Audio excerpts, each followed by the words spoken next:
Iko zvino mvura yanaya uye kunzvimbo dzakawanda mvura yanaya yakaringanira kuti vanhu vachitanga kudyara. Saka toda kukurudzira varimi vese kuti ino inguva yekudyara.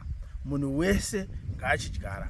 Asi sezvo mwaka wedu wafamba kudai, taakukurudzira varimi kuti ngatichidyarai mbesa dziya atinoti traditional grains, vana mhunga nemapfunde, nokuti mbesa idzodzo one dzinoshingirira zuva, asi chechipiri dzinokurumidza kusvika.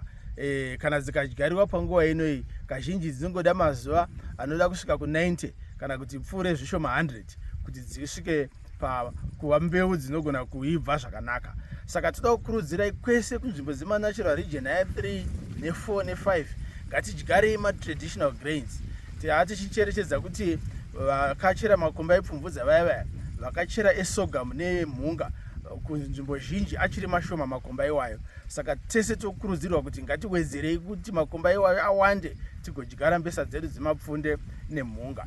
Asi kune vaya vachiri kuita chibage, ngatichidyarai mbesa dzemwaka mupfupi, mavharaiti aya anokurumidza kuibva, mamwe anosvika mazuva anenge 90 kusvika ku120, mbesa idzodzo dzinenge dzatoibva. Saka tokukurudzirai ngatichisiyane nekudyara mbesa dzemwaka wakareba nekuti nguva yapera.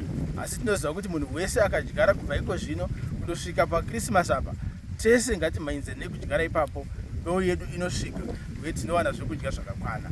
Tinoziva kuti tikadaro munhu wese achawana zvekudya zvakakwana, pasinei nekuti gore rino kune mvura shoma.